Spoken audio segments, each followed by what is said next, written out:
Today in our last lecture, we're going to discuss conflict, chapter 11. Conflict is a complex concept, particularly in relation to communication.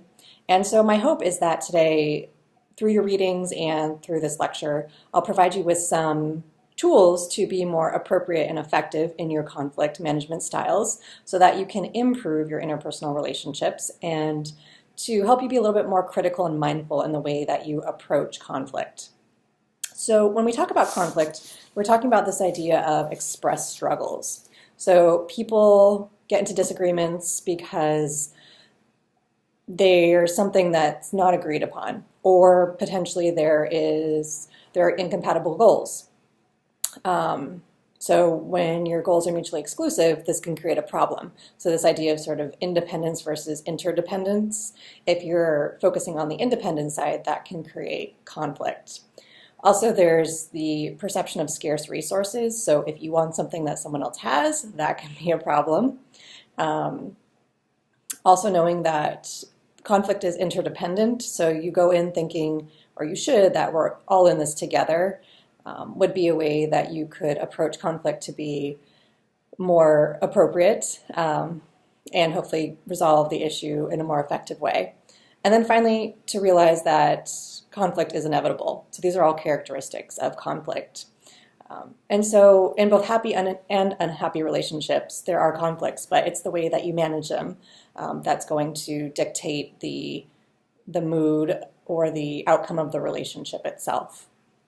So there are a few different things I don't think your book touched on that I wanted to briefly mention about factors in conflict. So what I'm talking about today, and this relates to the activity you're going to do, the application, is the conflict management styles assessment.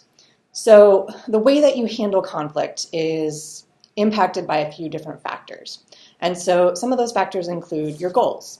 So are you long-term or short-term oriented in the conflict situation? So for example, you want to just enjoy the moment, so you're more likely to give in the complex situation, or are you standing your ground for a particular purpose or reason, and you realize that the situation, the conflict is going to last a little bit longer. Or maybe the relationship itself is more impersonal as opposed to interpersonal. So again, you don't have long-term commitments to that person, so maybe you're either more likely to resolve because you don't really care, or you're going to stand your ground because you know the relationship's going to end anyway. This could be like a work relationship, with someone you'll never see again, or an acquaintance, something along those lines. So one would be your goals. A second would be your emotional state. So are you entering into the into the conflict situation angry? Are you upset? Are you sad? So think about how your emotions can dictate what you're going to talk about and how you're going to talk about those things. This is where nonverbal communication comes in. So how is your tone going to impact the perception of the conflict situation? Your kinesics, your oculesics, your different gestures, all of those things, they're going to play a role in how people perceive you in the situation. Also, your assessment or perception of the conflict situation. So who do you think is at fault? If you go in thinking the other person's at fault, then maybe you're more angry and upset, and you're going to approach it in a more sort of strong, maybe less effective way than if you're going in feeling like, well, maybe we're both at fault. So thinking about, your attitudes and beliefs related to the situation and the person. And then your personality. So probably not surprising, thinking about would you categorize yourself more introverted or extroverted? Those sort of characterizations can impact how you're going to deal with the situation. If you're more introverted, you might avoid conflict. If you're more extroverted, you might sort of jump in and get into an argument more easily. And then the last factor that I want to talk about is your family history. So probably not surprising, as most things are, like culture we've talked about. Your beliefs, attitudes, values, behaviors are impacted by what you learn. And so you learn how to deal with conflict often through your family. And so thinking about, how did your siblings deal with conflict? How did your parents deal with conflict? How did your extended family deal with conflict? Did you pick up those particular habits and traits? Are they the most effective and appropriate?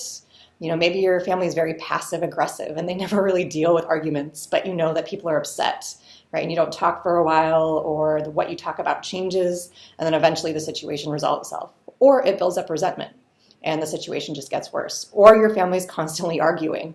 Or maybe your family deals with conflict really well. But you want to think about that in terms of, why do I do what I do? That's the critical piece that I wanted to bring in. All right, the last thing I want to talk about are the conflict management styles. So you're going to do the assessment and you're going to get a sense of how you deal with conflict. And the assessment's going to put you into a particular category, what we call a management style. And so, again, one thing the book didn't really talk about is the way that these styles are sort of determined. So some of them are related to the things I just mentioned, these learned behaviors, beliefs, attitudes, values. Also, it's related to a piece of culture that we talked about. So oftentimes, if you're going to categorize yourself as individualistic versus collectivistic, you're going to tend towards a particular conflict management style. So for example, if you're individualistic and you care more about the self, right, the individual in the situation, you are more likely to engage in types of conflict management styles that are going to protect your face, right? That are going to make you come out of the situation looking more positive and really good. And so that can be at the expense of the other person where they're not going to look so good. So you might engage in sort of a more dominating or competing style. You might be more passive aggressive. You might be more expressive. Whereas if you're more collectivistic in terms of your values, so you put sort of the group before yourself, you're more interdependent, you're concerned with everyone in the situation and how they look and how they're going to come out of the situation, you might be more compromising. You might avoid conflict more. You might oblige more. You might be more willing to engage in accommodating the other person. So that was one thing I wanted to sort of highlight in relation to the management styles. And there are also factors like gender. Gender can impact the way that you deal with conflict, the nature of the relationship, as I mentioned, as well. So there are lots of variables.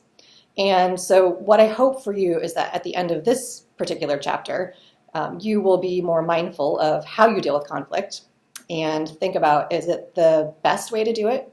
Are you engaging in a competent way of communicating in these situations? Or should you think about changing the way that you deal with conflict so that your relationships are stronger?